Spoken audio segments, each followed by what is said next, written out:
Good morning. कैसे हैं आप लोग? उम्मीद करते हैं अच्छे होंगे। तो हम लोग बहुत टाइम से एडमिशन ऑफ अ पार्टनर पढ़ रहे हैं और इस चैप्टर को 5 पार्ट में, जैसा कि आपको पता है, डिवाइड किया था। पहले 4 टॉपिक हो गए हैं, जिसमें profit sharing ratio, goodwill, revaluation और रिजर्व जैसे टॉपिक हम लोग ने ऑलरेडी कर लिए हैं। ये लास्ट टॉपिक है कैपिटल एडजस्टमेंट। क्या मतलब है कैपिटल एडजस्टमेंट का? इसके नाम से आप देख के समझ सकते हैं। कैपिटल का एडजस्टमेंट करना है। कैपिटल का एडजस्टमेंट करना है मतलब आप जो पहले से जो प्रोसीजर जो आपको पता है, रीवैल्यूएशन, पार्टनर्स कैपिटल और बैलेंस शीट जैसे कि बनाते हैं, तो रीवैल्यूएशन वैसे ही बनेगा, रिजर्व का ट्रीटमेंट वैसे ही होगा, उसमें प्रॉफिट शेयरिंग रेशियो का ट्रीटमेंट वैसे ही होगा, गुडविल का भी ट्रीटमेंट वैसे ही होगा। बट जब पार्टनर्स कैपिटल को पूरी तरीके से हम लोग बना लेंगे, तो जो उसमें क्लोजिंग बैलेंस निकालेंगे, उसका कुछ ट्रीटमेंट हम लोग इस टॉपिक में सीखने वाले। बाकी पूरा क्वेश्चन एज इट इज होगा, सिर्फ closing balance of partners capital हम लोग सीखने वाले। क्या टॉपिक का मतलब है पहले समझते हैं। कि इसका मतलब यहाँ पे ये है कि पार्टनर्स का जो क्लोजिंग बैलेंस होता है, उसमें हम लोग कुछ एडजस्टमेंट करते हैं। वो एडजस्टमेंट क्यों करते हैं? क्योंकि क्वेश्चन में बोला गया होगा। एडजस्टमेंट का क्या मतलब है? मान लो ए बी दो पार्टनर है, दोनों का रेशियो 1:1 है। एक नया पार्टनर आता है सी, और अब तीनों का रेशियो, जो न्यू प्रॉफिट शेयरिंग रेशियो है, वो 1:1 है। ये न्यू रेशियो हो गया और ये ओल्ड रेशियो हो गया। हो सकता है न्यू रेशियो क्वेश्चन में गिवन हो और हो सकता है गिवन ना हो, तो आप कैलकुलेट कर लेंगे, आपको कैलकुलेट करना आता होगा। अब इनके साथ साथ इनकी कैपिटल भी दी होगी। ए बी की कैपिटल मान लो दी है 1,20,000 और 80,000। जो नया पार्टनर आता है सी, वो 1 lakh rupees as a capital लेके आ रहा है। यहां तक तो कोई प्रॉब्लम नहीं है। आप नॉर्मली रिवैल्यूएशन बनाएंगे, जो आपको बैलेंस शीट के नीचे एडजस्टमेंट लिखे होंगे उसमें आप रिवैल्यूएशन बना लेंगे। फिर पार्टनर्स कैपिटल बनाएंगे, जिसमें आप ओपनिंग बैलेंस लिख के रिजर्व और रिवैल्यूएशन का सारा ट्रीटमेंट कर लेंगे। लास्ट में जब आपको क्लोजिंग बैलेंस निकालने के लिए बोला जाएगा, तो उसमें एक एडजस्टमेंट होगा और उस एडजस्टमेंट में लिखा होगा कि जो नए पार्टनर आते हैं सी, वो बोलते हैं कि जो नई कैपिटल होगी पार्टनर्स कैपिटल अकाउंट बनने के बाद, जो क्लोजिंग बैलेंस होगा या जो नई कैपिटल होगी, वो न्यू प्रॉफिट शेयरिंग रेशियो में होनी चाहिए। मैं फिर से रिपीट कर रहा हूं, जो नई कैपिटल होगी आफ्टर एडमिशन, वो न्यू प्रॉफिट शेयरिंग रेशियो के अकॉर्डिंग होनी चाहिए। तो आपको 2 काम यहाँ पे करना है। सबसे पहले न्यू कैपिटल निकालनी है फर्म की, जो कि आपको पता है टोटल कैपिटल कैसे निकालते हैं।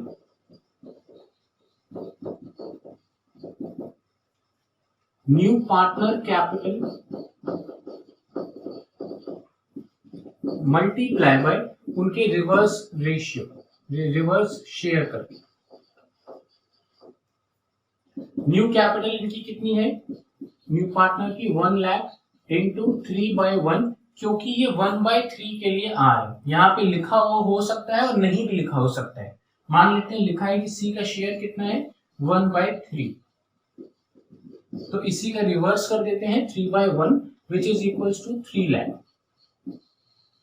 तो जो new capital of the firm होनी चाहिए, वो तीनों की इक्वल होनी चाहिए, मतलब 1 लाख 1 लाख 1 लाख ईच। मैं यहां पे लिख दूं ए बी सी की जो न्यू कैपिटल आनी है, वो आनी है 1 लाख 1 लाख और 1 लाख। अब ध्यान से देखो, ए ने तो 1,20,000 लगाया था और उसकी कैपिटल होनी कितनी चाहिए, 1 लाख। इसका मतलब 20,000 ए विड्रॉ कर लेगा। ए के बैलेंस मतलब ए के बैंक अकाउंट या ए का जो बैलेंस है बिजनेस में, वो ज्यादा है। बोला गया कि आपका जितना भी बैलेंस ज्यादा है आप विड्रॉ कर लो। तो ए तो 20,000 विड्रॉ कर लेगा फर्म से। और बी की अगर हम बात करें, तो बी 20,000 एडिशनल कर देगा और सी का कुछ भी इफेक्ट नहीं होगा। तो बेसिकली हमको यही 2 ट्रीटमेंट करने होंगे। आपको 2 स्टेप फॉलो करने होंगे। टोटल कैपिटल निकालनी है और उसको न्यू रेशियो में डिवाइड कर देना है। जो भी डिफरेंस आएगा, वो क्वेश्चन में बोला गया होगा कि जो डिफरेंस आए वो या तो कैश में विड्रॉ होगा या करंट अकाउंट से उसका बैलेंस फुलफिल किया जाएगा। इस तरीके से क्वेश्चन में मेंशन होगा। क्या स्टेप्स फॉलो करने हैं मैं बताता हूं, पहले इसको नोट कर लेते हैं। तो 3 स्टेप आपको फॉलो करने हैं बेसिकली। सबसे पहले न्यू प्रॉफिट शेयरिंग रेशियो आपको कैलकुलेट करना है। क्वेश्चन में गिवन है तब तो आपके लिए बहुत इजी है, क्वेश्चन में गिवन है तब तो ठीक है, नहीं गिवन है तो कुछ इंफॉर्मेशन गिवन होगी, उससे आप new profit sharing ratio calculate कर लेंगे। अगर आपको ये कैलकुलेट करने नहीं आता है या इसमें आपको प्रॉब्लम होती है तो इसके ऊपर वीडियो बनाया हुआ है, जाके देख लीजिए। दूसरा है total capital of the firm. Total capital of the firm दो तरीके से निकाली जा सकती है, on the basis of new partner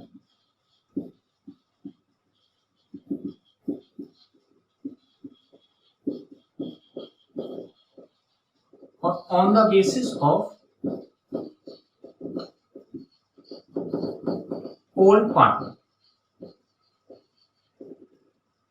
on the basis of new partner और on the basis of old partner, जो टोटल कैपिटल है दो तरीके से कैलकुलेट की जा सकती है। क्वेश्चन में जो भी बोला जाएगा आपको वो फॉलो करना है। क्वेश्चन में बोला जाएगा न्यू पार्टनर के हिसाब से तो आप इसके हिसाब से करेंगे, वरना इसके हिसाब से करेंगे। क्वेश्चन में हमेशा कुछ ना कुछ बोला जाता है। न्यू पार्टनर के हिसाब से कैसे आप कैलकुलेट करेंगे, capital of new partner multiply by reverse of his share. और on the basis of old partner में भी यही फॉर्मूला अप्लाई होगा, कैपिटल, जब मैं लिख दूं न्यू कैपिटल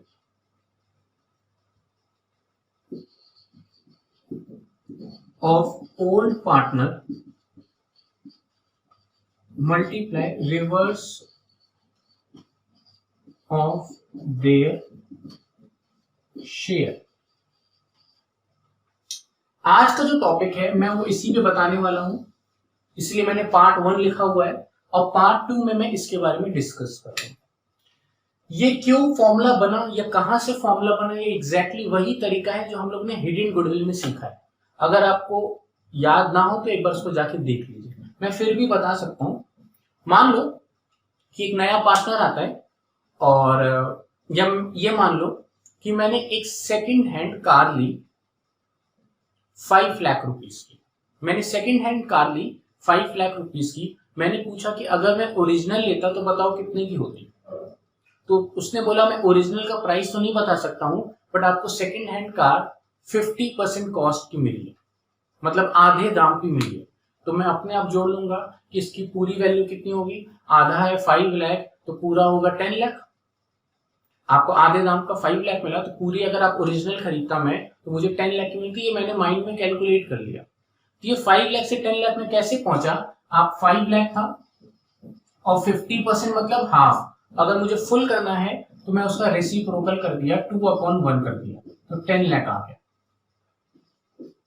तो कभी भी आपको कोई भी अमाउंट दिया है उसका फुल अमाउंट जानना हो तो उसके रिवर्स, उसके शेयर का उसका रिवर्स कर देंगे तो आपको फुल अमाउंट पता चल जाता है। मैंने इसको डिटेल में हिडन गुडविल के टॉपिक में बताया है, वहां देख सकते हैं। तो फिलहाल आप इस पॉइंट पे समझे कि on the basis of new partner आप कैसे total capital of the firm निकालेंगे। और तीसरा है adjust balance with current account या कैश अकाउंट, मतलब जो भी डिफरेंस आएगा उसको आपको एडजस्ट करना होगा करंट अकाउंट या कैश अकाउंट से। ये भी क्वेश्चन में मेंशन होगा। अगर क्वेश्चन में मेंशन नहीं है तो आप हमेशा कैश अकाउंट फॉलो करें। जब आप कैश अकाउंट फॉलो करेंगे तो फिर कैश में भी, कैश के बैलेंस में भी कुछ ना कुछ इफेक्ट आएगा, वो हम लोग अकॉर्डिंगली करेंगे। अब इसके बेस पे एक छोटा सा क्वेश्चन बनाते हैं, फुल फ्लेज क्वेश्चन बनाते हैं कि एग्जाम में किस तरीके का क्वेश्चन आएगा, पूरा कॉन्सेप्ट समझाने के लिए। ये तो स्टेप्स थे, आइए क्वेश्चन देखते हैं। आइए अब एक प्रैक्टिकल क्वेश्चन देखते हैं जो एग्जाम में जिस तरीके का क्वेश्चन आता है। आपकी स्क्रीन में एक क्वेश्चन आ गया है, इसको अच्छे से देख लीजिए, नोट कर लीजिए, तब तक मैं भी फॉर्मेट बना देता हूं। क्वेश्चन नंबर 86, इसमें लिखा है एक्स एंड वाई दो पार्टनर है और उनका रेशियो है 2:1 का। नए पार्टनर आते हैं जेड और बहुत सारे एडजस्टमेंट लिखे। जब इस तरीके के फुल फ्लेज क्वेश्चन आते हैं, ये 8 मार्क का क्वेश्चन है, तो नॉर्मली बच्चों को दो प्रॉब्लम होती है। पहली कि बैलेंस शीट मैच नहीं करती है, दूसरी कि उनका क्वेश्चन ही छूट जाता है। यही दो प्रॉब्लम को सॉल्व करने के लिए हम लोग एक स्ट्रेटेजी बनाते हैं कि क्वेश्चन को अटेम्प्ट कैसे करना है। सबसे पहले बैलेंस शीट को देखो और उसमें ये सोचो कि कौन कौन सी चीज पार्टनर्स को डिस्ट्रीब्यूट होनी है, पार्टनर्स कैपिटल में जानी है। सबसे पहले मैं स्टार्ट करता हूँ सन्डी क्रेडिटर्स। क्रेडिटर्स पार्टनर्स कैपिटल में नहीं जाते हैं, तो मैंने सीधा बैलेंस शीट में लिख दिया क्रेडिटर्स, और अमाउंट अभी मैं नहीं लिखूंगा, अमाउंट आखिरी में लिखूंगा। इसके बाद जनरल रिजर्व पार्टनर्स कैपिटल में जाता है, तो मैंने लिख दिया बाय जनरल रिजर्व। 18,000 है, 2:1 का रेशियो है, तो 12,000 और 6,000। फिर कैपिटल, ये कैपिटल यहाँ पे क्या होती है, ओपनिंग कैपिटल होती है, जिसको हम लोग बाय बैलेंस ब्रॉट डाउन लिखते हैं। 75,000 और 62,000, एक्स और वाई। अब एसेट साइड में आते हैं, तो कैश एंड बैंक भी पार्टनर्स को डिस्ट्रीब्यूट नहीं होता है, तो मैंने सिर्फ एज इट इज लिखा। जो डिस्ट्रीब्यूट नहीं होता है वो आप बैलेंस शीट में एज इट इज लिख दीजिए, फिगर अभी मत लिखना। सन्ड्री डेटर्स भी मैंने ऐसे ही लिख दिया। इसके बाद आता है स्टॉक इन्वेस्टमेंट। स्टॉक भी मैंने ऐसे ही लिख दिया, इन्वेस्टमेंट्स भी मैंने ऐसे ही लिख दिया। इसके बाद printer of fix assets, printer of fix assets मैंने सबके नाम बस लिख के छोड़ दिया। अब नीचे लिखा है एट जेड आया है, और जेड 40,000 एज अ कैपिटल लाता है फॉर 1/4 शेयर। जेड कैपिटल लेके आ रहा है, तो उसकी एंट्री आपको पता है कैश अकाउंट डेबिट टू जेड्स कैपिटल, और उसकी जब आप पोस्टिंग करेंगे तो जेड कैपिटल में चला जाएगा बाय कैश 40,000, और दूसरा इफेक्ट इसका आएगा कैश में 40,000 इंक्रीज हो जाएगा, तो मैं यहाँ ब्रैकेट में प्लस 40,000 लिख देता हूं।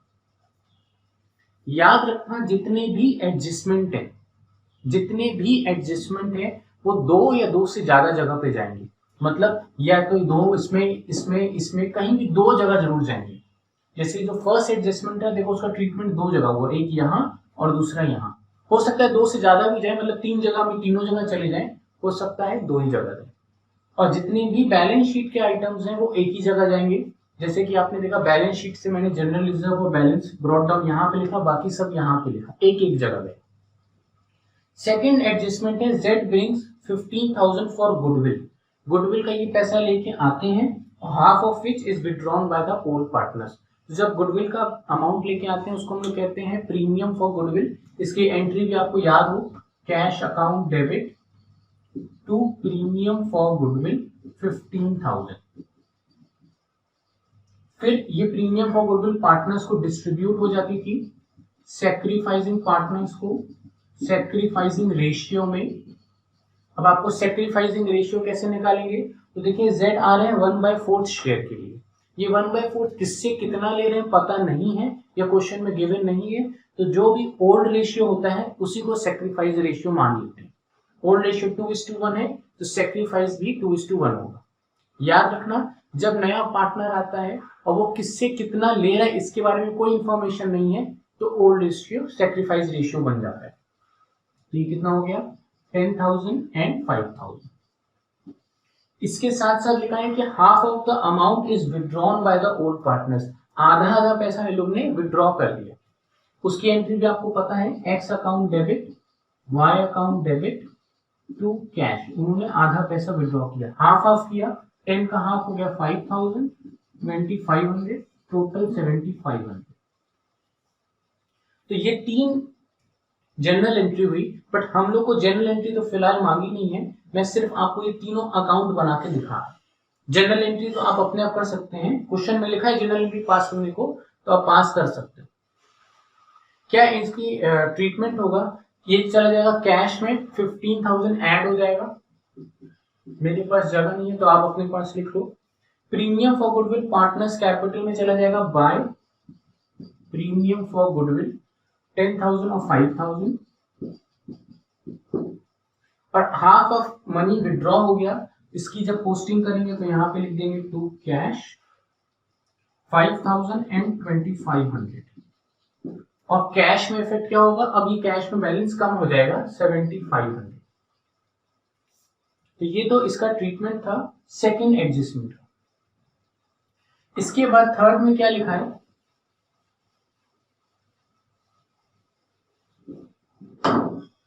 थर्ड में लिखा है इन्वेस्टमेंट की वैल्यू हो गई है 10,000।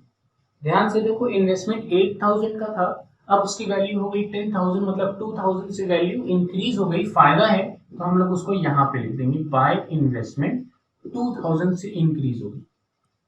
अब यही इन्वेस्टमेंट लिखा है कि एक्स ने ले लिया, जब इन्वेस्टमेंट एक्स ने ले लिया तो यहाँ पे आ जाएगा टू इन्वेस्टमेंट 10,000। याद रखना जब भी कोई पार्टनर लायबिलिटी लेता है तो इस तरफ जाता है, जैसे कि जनरल रिजर्व लिया, अगर कोई एसेट लेता है तो वो इस तरफ जाता है। हो सकता है आगे कुछ क्वेश्चंस में आपको गुडविल मिले बैलेंस शीट में, तो वो यहाँ पे चले जाएंगे, ये आपको ऑलरेडी पता होना चाहिए। प्रिंटर रिड्यूस हो गया, डेप्रिशिएट हो गया 20% से। अब प्रिंटर डेप्रिशिएट हो गया 20% से, तो ये आपका नुकसान है, तो आप उसको यहाँ पे लिख देंगे टू प्रिंटर, और प्रिंटर 20%, जब आप उसकी प्रिंटर की वैल्यू कैलकुलेट करेंगे तो 1000 आ जाएंगे, और प्रिंटर से 1000 माइनस कर देंगे।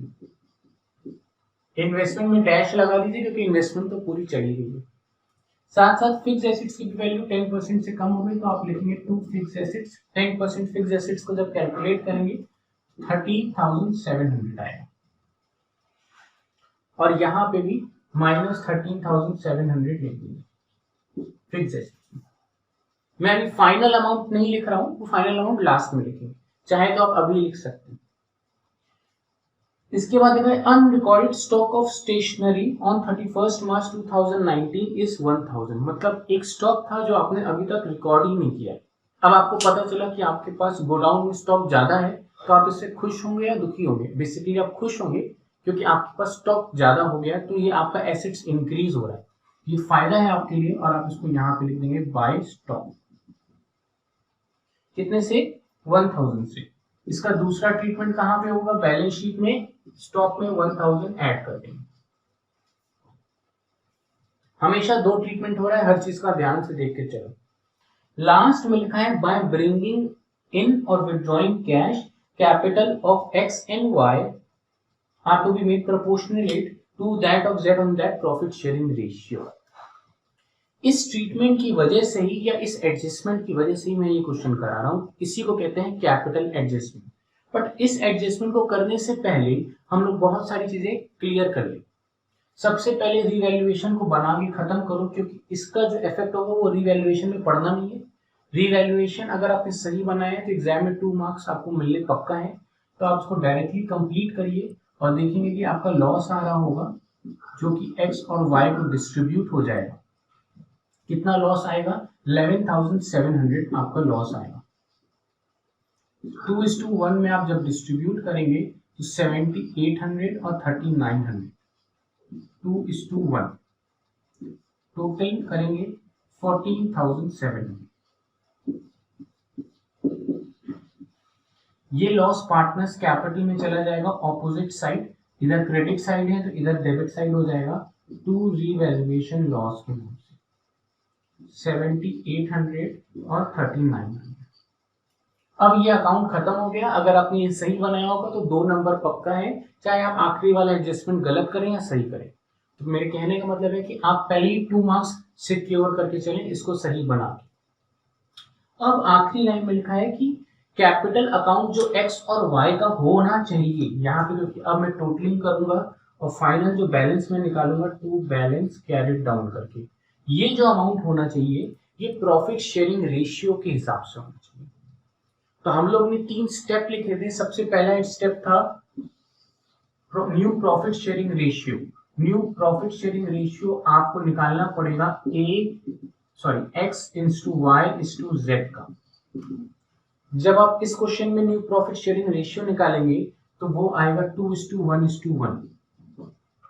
2:1 ऑलरेडी था, नया पार्टनर आया 1:4। जैसे न्यू प्रॉफिट शेयरिंग रेशियो आपको निकालना आपने सीखा है, आप बिल्कुल वैसे ही निकालेंगे और यहाँ पे इनका न्यू प्रॉफिट शेयरिंग रेशियो निकालेंगे। दूसरा स्टेप था टोटल कैपिटल निकालने। टोटल कैपिटल कैसे निकालते हैं, यही सबसे इंपॉर्टेंट स्टेप है। यहाँ पे लिखा है टोटल कैपिटल निकालिए proportionate to that of Z, मतलब total capital on the basis of new partner निकालेंगे। लिखा हुआ है proportionate to that of Z. अब टोटल कैपिटल न्यू पार्टनर के हिसाब से निकालनी है, तो इसका फॉर्मूला क्या था? न्यू पार्टनर की capital multiply reverse share. New partner की कैपिटल देखिए 40,000 है, इनटू इसका 1/4 का रिवर्स करेंगे तो 4/1, 1,60,000 आपकी टोटल कैपिटल। 40,000 इंटू 4/1।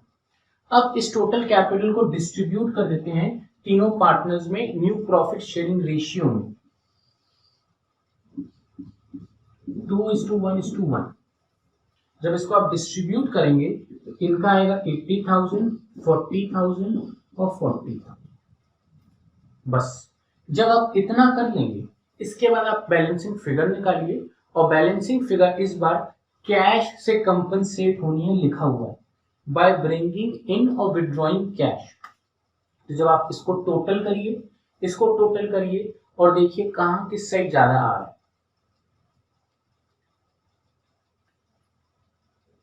अब फाइनली इनका क्लोजिंग बैलेंस जब हम लोग बैलेंसिंग फिगर करेंगे तो यहाँ पे आएगा एक्स का बाय कैश लिख देंगे 5,800, क्योंकि टोटलिंग में मैच कराना पड़ेगा। और एक्स का जो टोटल आएगा वो आ रहा है 102,800, 102,800। इसी तरीके ये एक बैलेंस था जो आपको दिखना पड़ेगा। इसके बाद जब आप y का निकालेंगे तो y में आपका आएगा यहाँ पे 2 कैश 26,600। यहाँ पे बॉक्स बना दिया और टोटल था 73,000। और फाइनली जब z का करेंगे तो z का दोनों तरफ मैच कर रहा है, तो किसी की भी कोई जरूरत नहीं पड़ेगी। ये तो था इस पूरे कैपिटल एडजस्टमेंट का मतलब। इसका इफेक्ट बैलेंस शीट में कहां कहां पड़ेगा आइए वो भी देखते हैं। जब आप यहाँ पे कैपिटल लिखेंगे तो एक्स वाई जेड का जब आप लिखेंगे तो 80,000, 40,000, 40,000 एज इट इज जो ये था। इफेक्ट कहां पड़ेगा? कैश में। क्या इफेक्ट पड़ेगा कैश में आइए देखते हैं।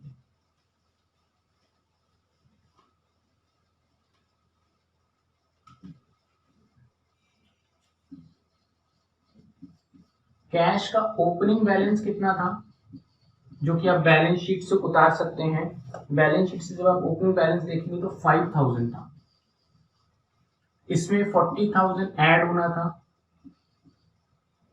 जेड्स की कैपिटल के लिए। उसके बाद गुडविल का ऐड होना था, प्रीमियम फॉर गुडविल 15,000। फिर सब्ट्रैक्ट होना था, विड्रॉ हो गया था कैश 7,500। ये तो ऑलरेडी हम लोग ने यहाँ पे लिखा हुआ है, मैंने वही चीज वहां पे उतार दी। अब ये जो पैसा है, ये पैसा एक्स लेके फर्म में आ रहा है, हम लोग एक्स से पैसा ले रहे हैं तो हमारा कैश इंक्रीज होगा। Receive from x 5,800। और ये जो पैसा है ये हम y को पे कर रहे हैं, तो हमारे पास से पैसा जा रहा है तो पे टू y 96,600। इसको जब सॉल्व करेंगे तो फाइनल बैलेंस कितना आएगा, मैं भी कर लेता हूं। फाइनली कैश का बैलेंस आ जाएगा 31,700। यही बैलेंस मैं यहां पे लिख दूं 31,700। अब आपको कुछ नहीं करना है, जैसे डेटर्स या क्रेडिटर्स के बारे में कुछ भी नहीं बोला गया है तो बैलेंस शीट में एज इट इज फिगर देख के उतार दो।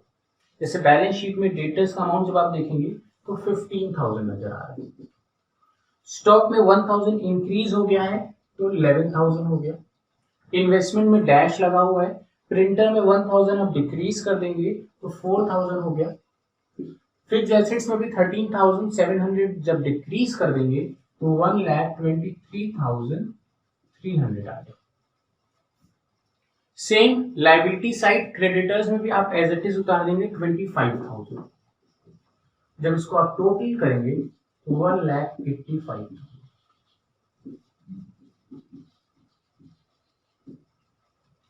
एग्जाम में आपको कैसे करना है, एग्जाम में भी बिल्कुल ऐसे ही करना है। आप तीनों अकाउंट जब बनाएंगे तो फर्स्ट पेज में आपके तीनों अकाउंट होने चाहिए और नेक्स्ट पेज में आप सारी वर्किंग नोट करेंगे। इस क्वेश्चन को कराने के पीछे का पर्पस था ये क्वेश्चन, आपको टोटल कैपिटल निकालनी आनी चाहिए, उसको न्यू प्रॉफिट शेयरिंग रेशियो में डिवाइड किया और उसके बाद जो बैलेंसिंग फिगर आई वो कैश से हम लोग ने फिल की, क्योंकि क्वेश्चन में लिखा था।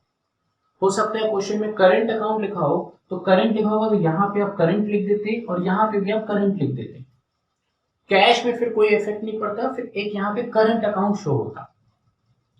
जो यहाँ पे करंट लिखते वो आपके लायबिलिटी साइड चला जाता, जैसे कि ये लायबिलिटी साइड जाता है ना बैलेंस शीट, वैसे ही ये वाला भी करंट अकाउंट यहाँ पे लिख देते current account of mister Y, या करंट अकाउंट ब्रैकेट में मिस्टर वाई, और ये वाला करंट अकाउंट आपका एसेट साइड यहाँ पे शो हो जाता और ब्रैकेट में आप लिख देते एक्स। तो अगर कैश होगा तो कैश में इफेक्ट आएगा, करंट होगा तो आप एज इट इज करंट उतार के बैलेंस शीट में नोट कर लेंगे। तो ये क्वेश्चन तो था जिसमें न्यू कैपिटल हम लोग को निकालनी थी नए पार्टनर के बेसिस पे। अब हम लोग सीखेंगे न्यू कैपिटल कैसे निकालेंगे ओल्ड पार्टनर के बेसिस पे, वो नेक्स्ट वीडियो में सीखेंगे। आज के इस वीडियो के लिए इतना, थैंक यू।